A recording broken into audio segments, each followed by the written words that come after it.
আল্লাহ মানুষকে সৃষ্টি করেছেন পরীক্ষার জন্য। আল্লাহ তাআলা কোরআন পাকে বলেন, আল্লাযী খালাকাল মাউতা ওয়াল হায়াতা লিয়াবলুয়াকুম আইয়ুকুম আহসানু আমালা। আল্লাহ তাআলা যিনি জীবন ও মৃত্যু দিয়েছেন যেন তিনি পরীক্ষা করতে পারেন তোমাদের মধ্যে কে ভালো আমল করে। তখন পরীক্ষা তখনই আসে যখন চ্যালেঞ্জ থাকে। চ্যালেঞ্জ না থাকলে কিন্তু পরীক্ষা হয় না। তো আল্লাহ তাআলা মানুষের জীবনকে এমনভাবে সাজিয়েছেন যে তার মধ্যে অনেক চ্যালেঞ্জ আছে। ১ নাম্বার, আল্লাহ মানুষকে দুর্বল করে সৃষ্টি করেছেন। খুলিকাল ইনসানু দাঈফা। আল্লাহ তাআলা মানুষকে দুর্বল করে সৃষ্টি করেছেন।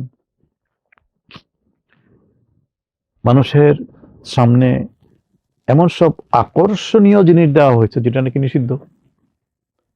অশ্লীলতা, যৌনতা, নেশা, যেগুলি খারাপ জিনিস সেটাই আকর্ষণীয়। তো আকর্ষণ থাকার জন্য মানুষ ওইদিকে ধাবিত হয়। আল্লাহ তাআলা মানুষের মধ্যে ২ টা নফস দিয়েছেন, নফসে আম্মারা এবং নফসে লাওয়ামা। নফসে আম্মারা হইল মানুষের প্রবৃত্তি। প্রবৃত্তি হইল মানুষকে খারাপের দিকে আকর্ষণ করে। আর নফসে লাওয়ামা হইল সেই নফস যেটা নাকি খারাপ কাজ করে ফেললে তার হৃদয়ে দংশন আসে। এটা কেন করলাম? তো এখন প্রবৃত্তি এবং বিবেক এই ২টার মধ্যে দ্বন্দ্ব চলে। দ্বন্দ্বের মধ্যে স্বাভাবিকভাবেই এই প্রবৃত্তি বিজয়ী হয়। কেন? মানুষ দুর্বল করে সৃষ্টি করা হয়েছে। আর খারাপের মধ্যে আকর্ষণ আছে। দেওয়া হয়েছে মানুষের বিরুদ্ধে জিন শয়তান, সে নিজেই ঘোষণা করেছে, আমি মানুষের শয়তান, আমি দেখব তারা কি করে বেহেশতে যায়। মানুষ শয়তান দেওয়া হয়েছে। সূরা নাস পড়ে দেখবেন। সেখানে মানুষের মধ্যে যারা নাকি মানুষকে খারাপের দিকে নিয়ে যেতে চায় তাদেরকে মানুষ শয়তান বলেছে, মিনাল জিন্নাতি ওয়ান নাস। শয়তান মানুষের মধ্যে এবং জিনের মধ্যে, তারা মানুষকে ওয়াসওয়াসা দেয় খারাপ দিকে যাওয়ার জন্য। এই যে প্রতিকূল অবস্থা, এই প্রতিকূল অবস্থায় টিকে থাকা খুবই কঠিন। তাদের মধ্যে ধৈর্য আছে। যারা সুপথে থাকতে চায় তাদের জন্য সহজ, আর না হলে সাধারণ মানুষের জন্য অত্যন্ত কঠিন ব্যাপার। পাপ হয়ে যায়, পদস্খলন হয়ে যায়, বিপদে চলে যায়। তো এখন পাপ যদি হয়ে যায়, যদি ফিরে আসে তাহলে তওবা করে। খারাপ যদি করে ফেলে, যদি ফিরে আসে তাহলে ভালো হয়। মানুষের উচিত হলো যে খারাপটা হয়ে গেলে ফিরে আসা। কেউ যদি ভুল ট্রেনে উঠে তাহলে সঙ্গে সঙ্গে নেক্সট স্টেশনে থেমে যাওয়া উচিত। নেক্সট স্টেশনে যদি না থামে তাহলে এত দূর চলে যাবে যেখান থেকে ফিরে আসা সম্ভব হবে না। তো এখন এই অবস্থার মধ্যে আল্লাহ তাআলা হলেন করুণাময়। আল্লাহ তাআলা বলেছেন, লা তাকনাতু মিন রাহমাতিল্লাহ ইন্নাল্লাহা ইয়াগফিরু যুনুবা জামিআ ইন্নাহু হুয়াল গাফুরুর রাহিম। যেন তোমরা যতই নিজের উপর জুলুম করে থাকো, আল্লাহর করুণা থেকে, রহমত থেকে নিরাশ হও না। আল্লাহ তাআলা সব গুনাহকে ক্ষমা করেন, কিন্তু ক্ষমার শর্ত আছে। সেই শর্তগুলো পালন করা লাগবে। আল্লাহ তাআলা ঘোষণা করেছেন তোমরা নিরাশ হইও না। আল্লাহ তাআলা ক্ষমা করেন, এবং শুধু এটা বলেই তিনি ক্ষান্ত করেননি, তিনি ক্ষমার সুযোগ করে দিয়েছেন। বিশেষ বিশেষ সুযোগ করে দিয়েছেন যেন আমরা আল্লাহর কাছ থেকে ক্ষমা পেতে পারি, ক্ষমা পাই, আমাদের পাপটা মোচন হয়ে যায়, আমরা ভালো রেজাল্ট পাই, ভালো পথে চলে আসতে পারি, সুযোগ করে দিয়েছেন। তার মধ্যে রমাদান হলো একটা বিশেষ সুযোগ, লাইফ টাইম অপরচুনিটি। এই সুযোগটা কিরকম ভাবে হয় আমি দু একটা কথা বলতে চাই। ধরুন, রমাদানের রোজার কথা বলা হয়েছে, মান সামা রমাদানা ঈমানান ওয়া ইহতিসাবান গুফিরা লাহু মা তাকাদ্দামা মিন যামবি। যে নাকি সিয়াম সাধনা পালন করে রোজা রাখে ঈমানের সাথে এবং ইহতিসাবের সাথে, আল্লাহ তার আগের গুনাহ সব ক্ষমা করে দেন।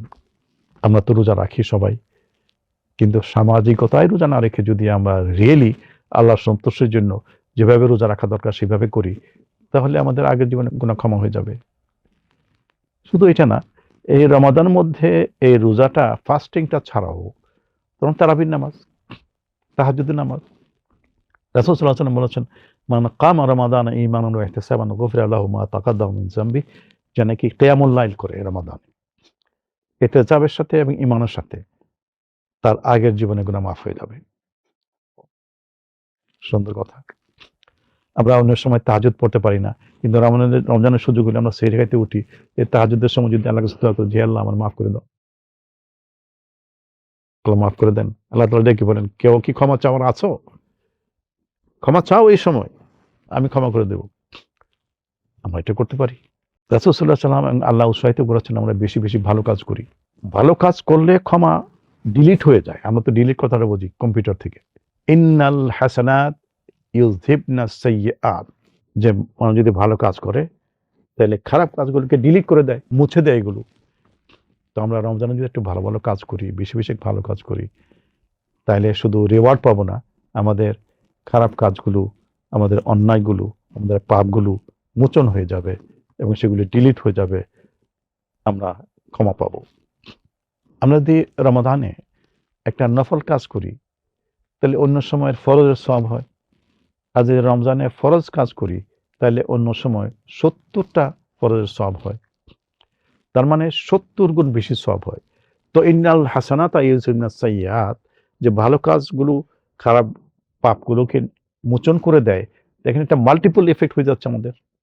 এই ছোট ছোট কাজগুলো আমরা হাঁটি, সুবহানাল্লাহ পড়তে খুব কঠিন হয়, আলহামদুলিল্লাহ পড়লে অসুবিধা হয়, আলহামদুলিল্লাহ তামলাউল মিজান, আলহামদুলিল্লাহ পড়লে আল্লাহ নেকের পাল্লা ভরে দেন, সুবহানাল্লাহি ওয়াল হামদুলিল্লাহি তামলাআনি মা বাইনাস সামাওয়াতি ওয়াল আরদ, সুবহানাল্লাহ আলহামদুলিল্লাহ বলে আকাশ পাতাল সবাই ভরে দেয়। রাসূল সাল্লাল্লাহু আলাইহি ওয়াসাল্লাম বলছেন, দুইটা ছোট্ট বাক্য আছে যেটা বলতে সহজ, আল্লাহর কাছে প্রিয়, এবং কিয়ামতের দিন ওজন বেশি হবে পাল্লার মধ্যে, নেকির পাল্লার মধ্যে ওজন বেশি হবে। সুবহানাল্লাহি ওয়া বিহামদিহি সুবহানাল্লাহিল আযীম। আমরা ৩ বার পড়েন না সবাই? সুবহানাল্লাহি ওয়া বিহামদিহি সুবহানাল্লাহিল আযীম, সুবহানাল্লাহি ওয়া বিহামদিহি সুবহানাল্লাহিল আযীম, সুবহানাল্লাহি ওয়া বিহামদিহি সুবহানাল্লাহিল আযীম। এগুলি বলার পরে রাসূলুল্লাহ বলছেন, আফদালু যিকরি লা ইলাহা ইল্লাল্লাহ, তার চেয়ে ভালো হলো লা ইলাহা ইল্লাল্লাহ। আমি ৩ বার পড়ি, লা ইলাহা ইল্লাল্লাহ, লা ইলাহা ইল্লাল্লাহ, লা ইলাহা ইল্লাল্লাহ। ভালো কাজ কঠিন না, কঠিন ভালো কাজ আছে, সহজ ভালো কাজও আছে। তো আমরা যদি এই রমজানে এই যে এমন ইবাদতগুলি করি যেগুলো করলে সারা জীবনের গুনাহ মোচন হয়ে যায়, সেগুলো করি, রোজা রাখা, তারাবির নামাজ পড়া, তাহাজ্জুদ নামাজ পড়া, বেশি বেশি ভালো কাজ করা, আর বেশি করা দরকার আল্লাহর কাছে মাফ চাওয়া, ইস্তেগফার করা। রাসূল সাল্লাল্লাহু আলাইহি ওয়াসাল্লাম নিষ্পাপ ছিলেন, তার কোনো পাপ ছিল না। আল্লাহ তাআলা ঘোষণা করেছেন তোমার কোনো কিছু বিচ্যুতি নাই, সব মাফ। এরপর রাসূল সাল্লাল্লাহু আলাইহি ওয়াসাল্লাম বলেছেন আমি 100 বার বা 100 বছর বেশি ইস্তেগফার করি প্রত্যেকদিন, আল্লাহর কাছে ক্ষমা চাই। এই রমাদানে আমরা বেশি বেশি ইস্তেগফার করি। আমরা প্রত্যেকদিন কমপক্ষে 100 বার আস্তাগফিরুল্লাহ আস্তাগফিরুল্লাহ পড়ি না? খুব কঠিন হবে, চলুন না পড়ি একটু। এখানে মসজিদে যেতে 100 বার কি 200-300 বার আস্তাগফিরুল্লাহ পড়ে ফেলা যায়, লা ইলাহা ইল্লাল্লাহ পড়ে ফেলা যায়। তো এই রমাদানটা হইল আল্লাহর কাছে ক্ষমা পাওয়া একটা মৌসুম, একটা সিজন, একটা লাইফ টাইম অপরচুনিটি, জীবনের একটা সুযোগ।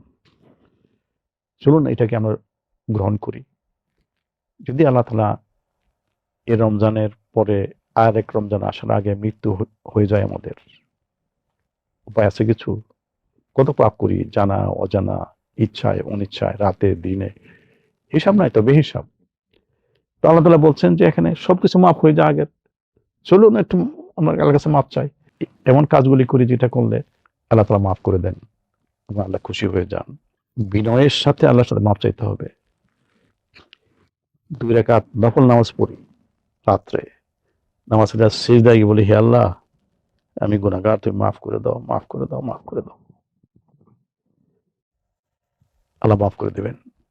শুধু মন্ত্রের মতো আস্তাগফিরুল্লাহ আস্তাগফিরুল্লাহ বলে তো লাভ নাই, আল্লাহর কাছে ক্ষমা চাই।